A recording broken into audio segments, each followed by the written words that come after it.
Bueno, mira, vamos a empezar a ver el cuarto mandamiento porque le vamos a dedicar 2 sesiones al cuarto mandamiento. Oh, yes.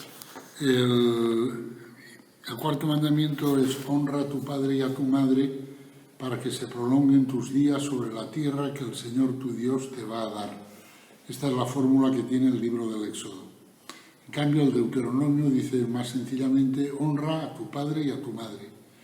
Y la fórmula catequética, la que nos ha transmitido la Iglesia en los catecismos, es honrarás a tu padre y a tu madre. Ahora bien, este mandamiento dice mucho más de lo que parece que dicen estas palabras, porque la Iglesia entiende este mandamiento como el que regula todas las relaciones verticales. O sea, relaciones verticales son las relaciones de desigualdad. Tú no eres igual a tus padres. Tus padres son antes que tú, son más mayores que tú, ¿no? Todas las relaciones verticales. Relaciones horizontales, en cambio, son las que son entre iguales, ¿no? Por ejemplo, las relaciones entre hermanos, entre compañeros de trabajo, entre alumnos de la misma clase y tal, ¿no?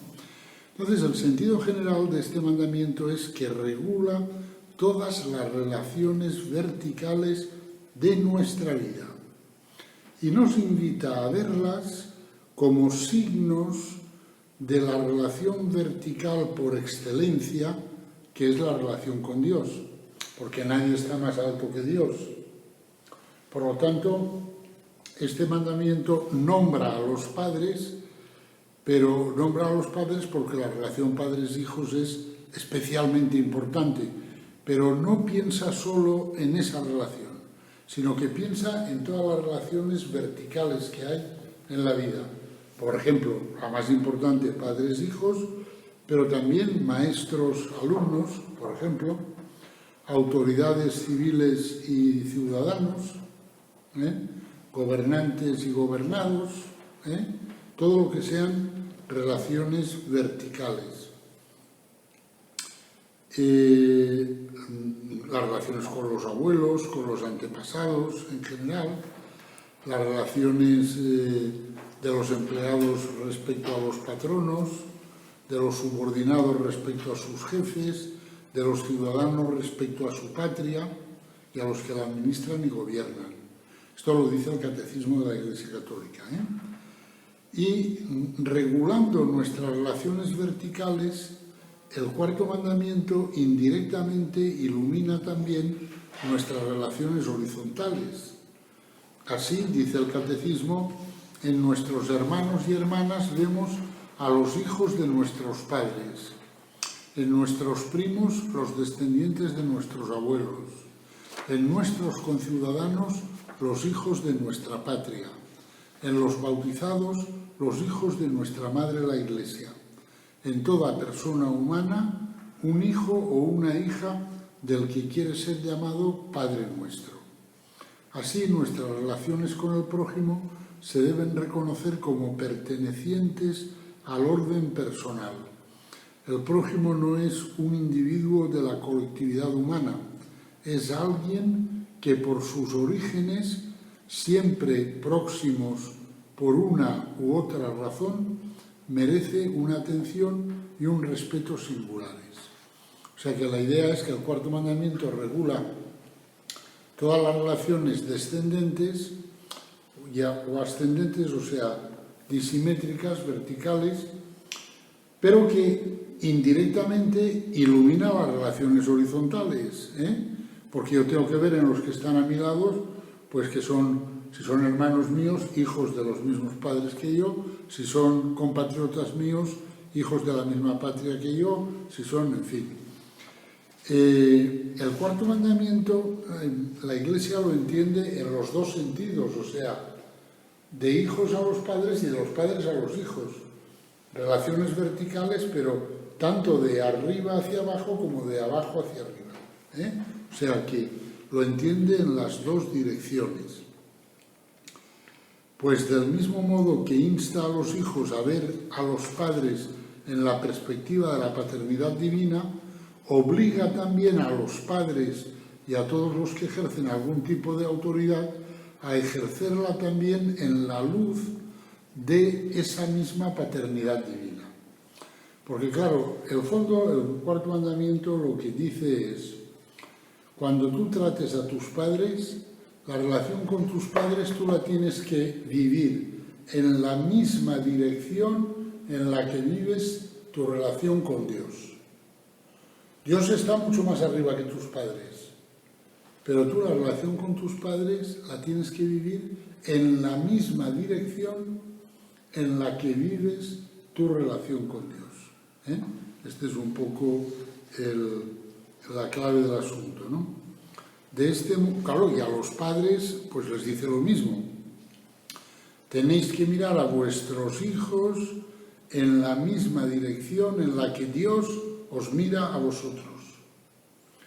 Dios os mira a vosotros de una determinada manera, vosotros tenéis que mirar a vuestros hijos en esa misma dirección, de esa misma manera.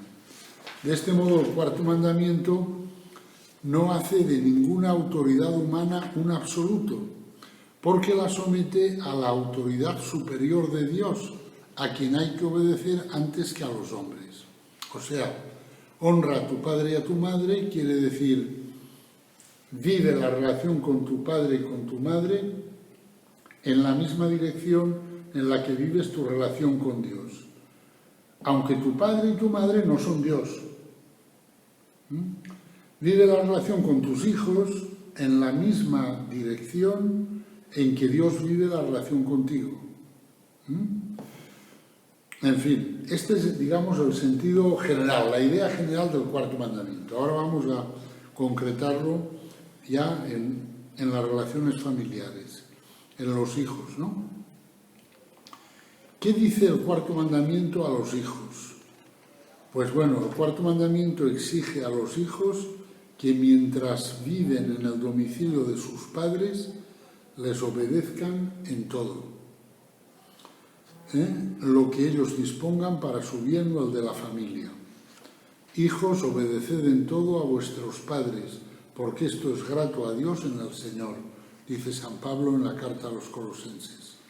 Los niños deben obedecer también a las prescripciones razonables de sus educadores y de todos aquellos a quienes sus padres los han confiado. Sus padres los confían a los educadores, a los maestros. Los hijos deben obedecer también a los maestros. Pero fijaros que aquí ya el catecismo ya pone un matiz. A las prescripciones razonables de sus educadores. Si no son razonables, no. Y dice el catecismo de la Iglesia, pero si el niño está persuadido en conciencia de que es moralmente malo obedecer esa orden, no debe de seguirla. Es decir, los hijos deben de obedecer a los padres mientras viven en casa. Deben de obedecer también a los maestros y a todos aquellos a quienes los padres los confían para su educación. Pero siempre que no vean, que no les manden algo malo. Si te mandan algo malo, el niño debe desobedecer. O sea que hay que enseñarles a los hijos la obediencia, pero hay que decirles también siempre que no te manden una cosa mala. Si tu maestro o tu padre te manda a robar, debes desobedecerle. Esto es interesante, ¿no? Porque hay que educar en la obediencia, pero también en la conciencia. Se obedece siempre que no sean cosas malas. Si son cosas malas, no hay que obedecer. Cuando los hijos se hacen mayores, ya no están obligados a obedecer a sus padres, pero sí que deben respetarles y ayudarles. El deber de respeto, o sea, aquí he hablado de dos deberes, respeto y ayuda. Veamos primero el de respeto. El respeto se manifiesta en la actitud que deben tener los hijos hacia los padres, considerándolos siempre como los sujetos personales a través de los cuales han recibido el primer don de Dios, que es el ser. Esto a mí me gusta insistir mucho en ello, ¿no? O sea, La primera gracia que Dios nos ha hecho es el ser, existir. Y esa primera gracia nos la ha dado a través de nuestros padres. El Señor podría habernos creado sin los padres. De hecho, creó a Adán y a Eva sin padres. Pero el Señor ha querido crear a los hombres, porque los hombres no los fabrican los padres. Cada hombre es fruto de un acto creador de Dios. Y Dios hace ese acto creador sirviéndose de la fecundidad de un hombre y una mujer que se unen. Pero eso es una gracia siempre de Dios. Claro, el primer don que hemos recibido, que es el don de existir, de ser, Dios nos lo ha dado a través de nuestros padres. Por eso nosotros siempre tenemos que mirar a los padres en la misma dirección en que miramos a Dios y con un gran respeto, porque si yo les puedo mirar, es gracias a ellos, porque Dios, que es quien me ha dado el ser no me lo han dado ellos, pero me lo ha dado Dios, pero me lo ha dado a través de ellos, a través de su unión. Y por lo tanto, eso siempre lo debo de mirar así, ¿no? Consciente de que ahí hay un gran misterio. Nunca deben ser tratados los padres como meros estorbos o como seres absolutamente obsoletos y decrépitos, aunque lo estén. Pero nunca deben de ser tratados así. Por eso yo veo que en estos enfermos que la gente dice cruelmente, sin crueldad consciente, pero es una barbaridad, está como un vegetal, ¿no? Y eso no hay que decirlo nunca. A esos enfermos hay que tratarlos siempre como lo que son, como seres personales. Hay que hablarles, aunque no reaccionen nada, hay que decirles cosas, hay que acariciarles, hay que besarles, porque, es decir, esta actitud de respeto y consideración se debe manifestar en el hecho, estamos hablando de los hijos que ya son mayores y que no tienen ya que obedecer a los padres, pero el respeto pues invita a pedirles consejo, solicitar dócilmente sus consejos, no sus órdenes, porque ya cuando el hijo es mayor ya no tiene que decir, papá, ¿qué tengo que hacer? No, ya decides tú. Pero sí pedirle consejo, papá, no sé qué hacer, ¿a ti qué te parece? ¿Tú qué me aconsejarías? ¿No? Eso se debe de hacer. Y también aceptar sus amonestaciones justificadas. O sea, aceptar las correcciones que los padres hagan a los hijos. Pero ya aquí el matiz, dice, el catecismo pone un matiz, dice, sus amonestaciones justificadas. ¿Dónde está el matiz? El matiz está en que hay padres que sus hijos tienen 45 años y quieren seguir gobernando la vida de sus hijos. Y se pasan el día dándoles amonestaciones. Pero esas amonestaciones no son justificadas. ¿Me explico? Es sencillamente que quieren seguir gobernando la vida de sus hijos, o sea, que no aceptan que sus hijos ya son adultos. Por eso el catecismo dice las cosas, pero con muchos matices, ¿no? Dice, y aceptar, los hijos adultos deben aceptar las amonestaciones justificadas de los padres. Pero si los padres lo que quieren es pues seguir gobernando la vida, que esto yo lo veo mucho en el confesionario, porque hay muchas personas que dicen, ay padre, qué pena más grande que tiene. La pena más grande que tiene son los nietos.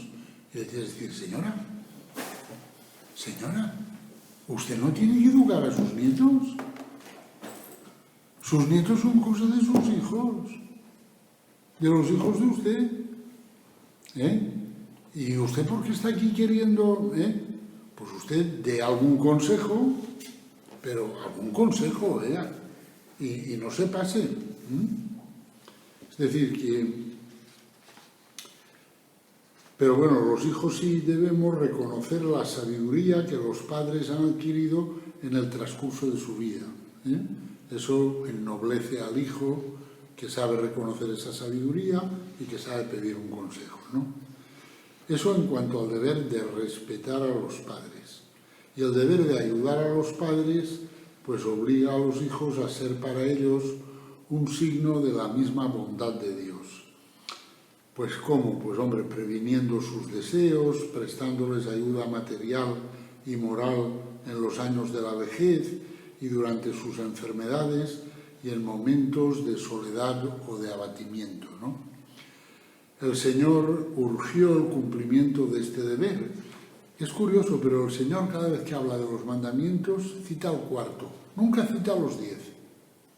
Pero siempre que habla de los mandamientos y cita algunos mandamientos, siempre cita el cuarto.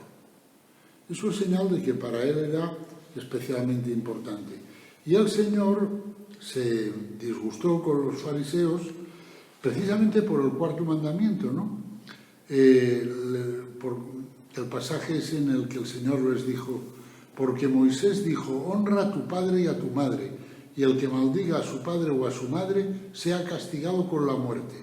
Pero vosotros decís, si uno dice a su padre o a su madre, lo que de mí podría recibir como ayuda, lo declaro corbán, es decir, ofrenda al templo, ya no le dejáis de hacer nada por su padre y por su madre, anulando así la palabra de Dios por vuestra tradición que os habéis transmitido.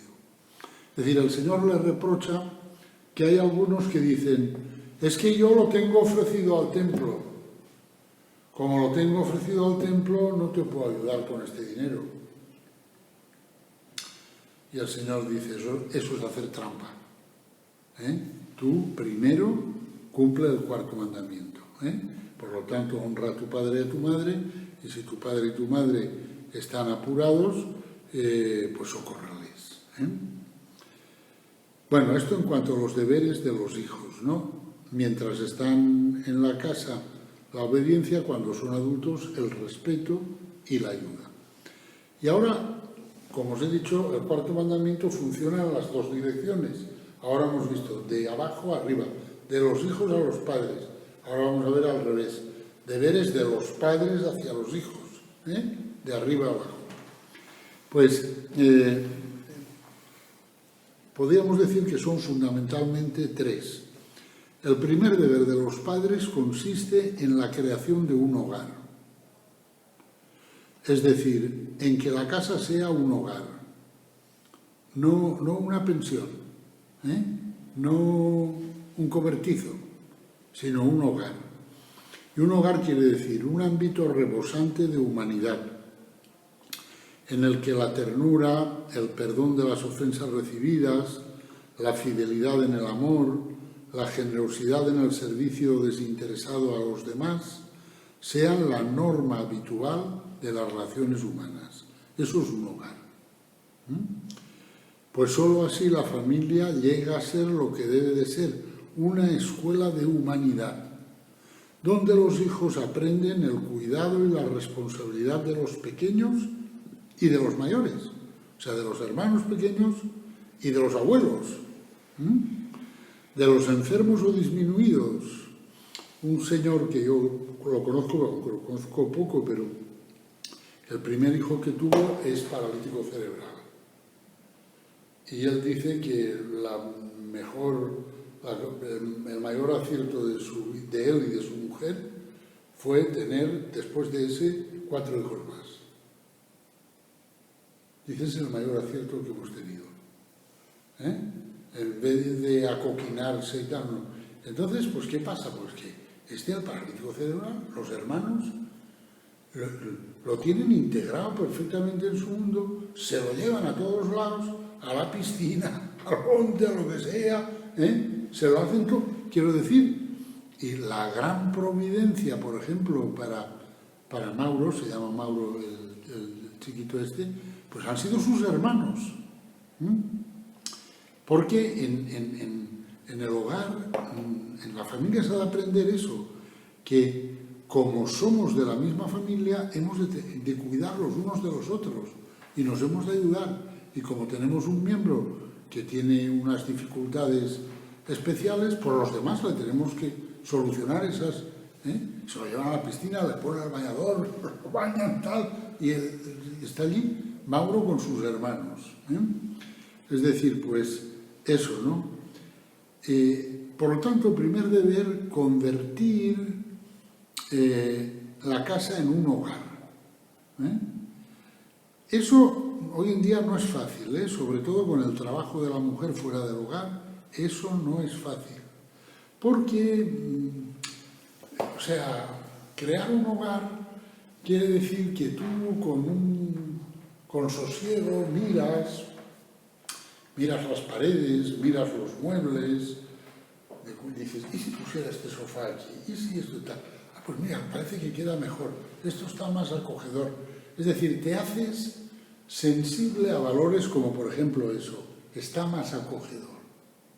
No es solo que hay un techo por si llueve, hay un asiento para cada uno y ya está. Hombre, vamos a ver, ya está, pero eso puede estar de muchas maneras.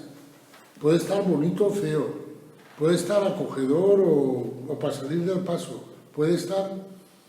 Y claro, no es lo mismo crecer entre cuatro paredes como de un cuartel que crecer en un hogar donde hay belleza, donde hay cuidado, porque hay una mirada amorosa y yo diría y artística, que está pendiente de eso, que ama a los seres que viven allí y que dice, ¿cómo podemos estar mejor? ¿Cómo va a ser? Pero claro, para eso hace falta tiempo. O sea, eso no... Entonces ese es un desafío interesante, ¿no? Que no hay que perder de vista. Y me llama la atención que el catecismo lo diga, ¿no? O sea, primer deber, crear un hogar, ¿no? El segundo, inculcar las virtudes fundamentales. O sea, las virtudes fundamentales es como decir, las actitudes fundamentales que hay que tener en la vida, ¿no? Pues, por ejemplo, el sano juicio, el criterio, el tener cabeza, O sea, el decir, pero no te das cuenta de que eso no se puede hacer así, eso no, Pues eso, el criterio recto para discernir los asuntos humanos, Entonces, eso se debe de aprender en la familia. Es lo que podríamos llamar el sentido común. Eso se debe aprender en la familia. Eso no lo van a aprender en el colegio. Eso lo tienen que aprender en la familia. Y el sentido común es importantísimo. Otra actitud de estas fundamentales, el dominio de sí, de uno mismo, por el cual se subordinan las dimensiones materiales e instintivas a las interiores y espirituales, ¿no? Por eso tengo un hijo que cuando le da el hambre, pues es que se convierte en una fiera que se abalanza sobre... Pues hay que decirle, no. Tienes que esperar a que llegue el papá o a que llegue el hermano. Vamos a comer juntos. Y no nos abalanza. Esas cosas, ese dominio de sí mismo, ¿no? Pues todo eso hay que aprenderlo en la familia. Y todo eso hay que enseñarlo con el ejemplo, pero también con la palabra, ¿no? Y también los padres tienen el deber de proteger a los hijos de los riesgos y degradaciones que les amenazan. Y que, en fin, pues pueden ser muy distintas, ¿no?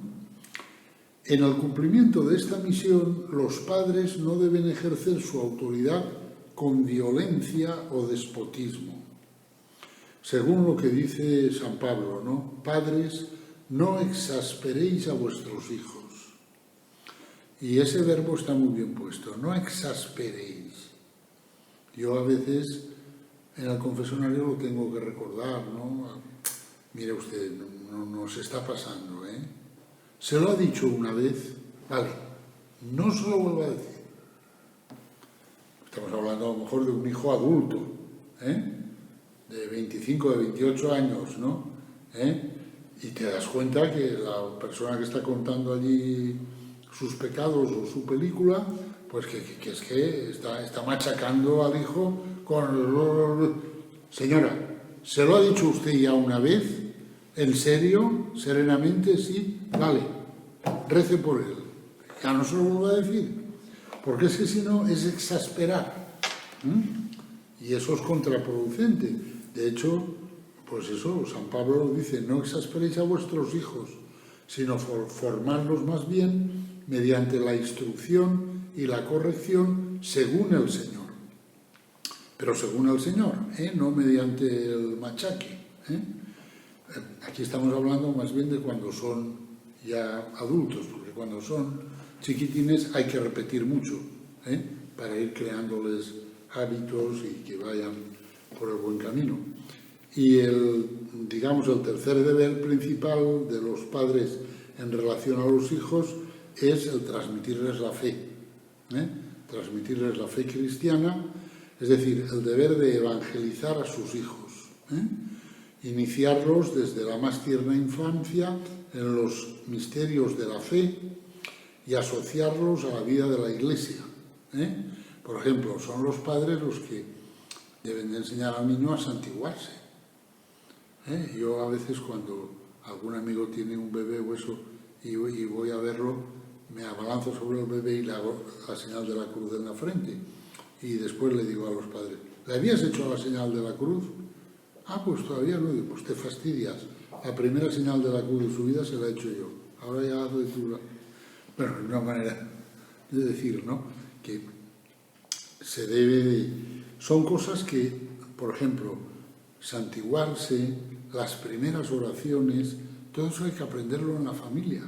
Estamos hablando de unos padres cristianos y de una familia cristiana, ¿no? Eso se debe de aprender en la familia. Y también en la familia se les debe inculcar, y yo creo que aquí fallamos mucho, la conciencia de su dignidad de hijos de Dios. Esto los que lo hacen muy bien son los judíos. Los judíos a sus hijos les inculcan mucho esa conciencia de somos el pueblo escogido por Dios. El Señor nos ha elegido a nosotros. Y un niño judío, además de ir a la escuela, tiene que ir a la sinagoga, tiene que aprender hebreo, que es una lengua súper rara. Tiene menos tiempo para jugar que los demás, menos tiempo para estudiar que los demás.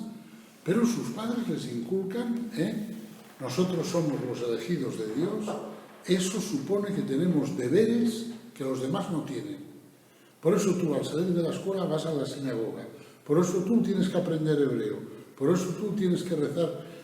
Pero todo eso los judíos lo viven con orgullo, en el buen sentido de la palabra orgullo, ¿no?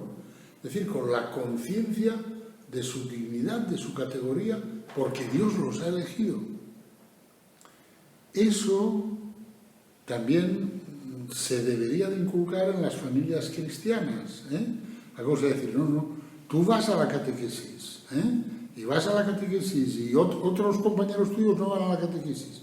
Pueden estar jugando, pueden tener más tiempo para estudiar, pero es que tú eres hijo de Dios por el bautismo y tienes que formarte para vivir como un hijo de Dios y tal, ¿no? Esa conciencia de la dignidad, ¿no? Mamá, es que lo hacen todos. Sí, pero no todos son cristianos. Tú eres cristiana, tú no puedes hacer eso. Porque somos cristianos, es decir, crearles esa conciencia, ¿no? Y siempre sabiendo que evidentemente evangelizar pues es una cosa que es, como dijo el Señor, salió el sembrador a sembrar. Tú echas la semilla, pero no sabes el fruto que va a dar. Mientras los hijos son pequeños, pues tú los puedes conducir y los puedes llevar a misa el domingo y tal, pero llega un momento en que a lo mejor un hijo se planta y dice, yo no quiero ir a misa y tal, ¿no? Y bueno, y ahí hay que empezar a respetar esa libertad del hijo, aunque esté eligiendo mal, ¿no? Pero en fin, hay que... ¿Pero solo los judíos son el pueblo de Dios elegido? ¿Solo los judíos? Para ellos sí, Vale. para ellos son solo ellos. Para nosotros, en cambio, son ellos y nosotros. Pero para ellos sí son ellos, ¿no? Bueno, pues más o menos esto era lo que quería decir del aspecto familiar. Bueno, quería explicar primero el sentido general del cuarto mandamiento, ¿no? Las relaciones verticales en las dos direcciones, y después hoy el sentido familiar. Y ya la próxima reunión el aspecto social de gobernantes, gobernados, lo demás.